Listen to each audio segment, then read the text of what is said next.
Part one. चमकती घाटी का रहस्य, the mystery of the shining valley. बहुत समय पहले एक घाटी थी जिसे चमकती घाटी कहा जाता था। A long time ago there was a valley called the shining valley. इस घाटी में जादुई फूल थे जो रात में चमकते थे। There were magical flowers in this valley which glowed at night. लोगों का मानना था कि इन फूलों की वजह से ही घाटी इतनी सुंदर लगती थी। People believed that it was because of these flowers that the valley looked so beautiful. लेकिन कोई नहीं जानता था कि असली वजह थी परियों का जादू। But no one knew that the real reason was the magic of fairies. घाटी के पास एक गांव था। There was a village near the valley. उस गांव में एक लड़की रहती थी जिसका नाम मीरा था। There lived a girl in that village whose name was Meera.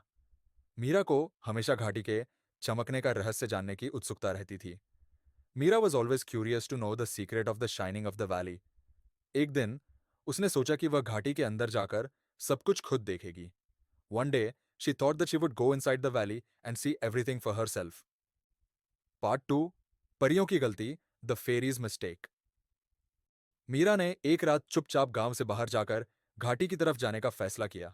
One night Meera decided to quietly go out of the village and go towards the valley.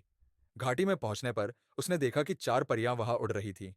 On reaching the valley she saw that four fairies were flying there. परियां अपनी जादुई छड़ी से फूलों पर चमक डाल रही थी जिससे घाटी रोशन हो रही थी। The fairies were shining glitter on the flowers with their magic wands illuminating the valley. Meera यह सब देखकर हैरान रह गई। Meera was surprise to see all this. Part three. Meera की नई जिंदगी, मीराज न्यू लाइफ। मीरा अब एक छोटी चिड़िया थी। Meera was now a little bird. शुरू में वह बहुत डर गई थी, लेकिन धीरे धीरे उसने अपने पंखों से उड़ना सीख लिया। Initially she was very scared, but gradually she learn to fly with her wings. वह आसमान में उड़ने लगी, पेड़ों की शाखाओं पर बैठने लगी। She started flying in the sky, sitting on the branches of trees. लेकिन उसे अपनी असली जिंदगी की याद सताती थी। But she missed her real life. उसे अपने परिवार और दोस्तों की बहुत याद आती थी। She missed her family and friends very much. एक दिन मीरा एक पेड़ पर बैठी थी। One day Meera was sitting on a tree जब उसने देखा कि एक छोटा बंदर पेड़ से गिरकर घायल हो गया है। When she saw that a small monkey had fallen from the tree and got injured. बंदर बहुत दर्द में था और उसकी मदद करने वाला कोई नहीं था। The monkey was in great pain and there was no one to help him. मीरा ने तुरंत सोचा कि उसे कुछ करना चाहिए। Meera immediately thought that she should do something. उसने पास के झरने से पानी लाकर बंदर को पिलाया और उसके घाव पर पत्ते बांध दिए।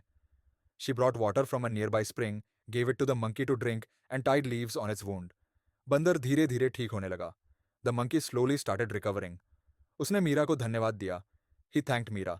वह जानता था कि मीरा चिड़िया नहीं बल्कि किसी जादू का शिकार है। He knew that Meera was not a bird but a victim of some magic.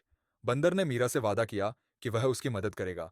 The monkey promised Meera that he would help her. सच्ची दोस्ती का फूल, the flower of true friendship. बंदर की मदद करने के बाद अचानक घाटी के बीचों बीच एक सुंदर फूल खिल उठा। After helping monkey, suddenly a beautiful flower bloomed in the middle of the valley. यह वही सच्ची दोस्ती का फूल था जिसकी परियों को तलाश थी। This was the flower of true friendship that the fairies were looking for. परियां तुरंत वहां पहुंची और मीरा को फिर से इंसान में बदल दिया। The fairies immediately reach there and transformed Meera into a human again. Meera को देखकर सभी जानवर खुश हो गए, खासकर बंदर, जिसने मीरा को अपना सच्चा दोस्त माना। All the animals became happy after seeing Meera, specially the monkey who considered Meera as his true friend. कहानी की शिक्षा, मॉरल ऑफ द स्टोरी। इस कहानी से हमें यह सीख मिलती है कि सच्ची दोस्ती और निस्वार्थ मदद से सबसे कठिन समस्याओं का हल निकाला जा सकता है। This story teaches us that the most difficult problems can be solved through true friendship and selfless help. Meera ने बिना किसी स्वार्थ के बंदर की मदद की। Meera help the monkey selflessly, और उसी सच्ची भावना ने उसे उसकी असली जिंदगी वापस दिलाई। And that true feeling brought her back her real life.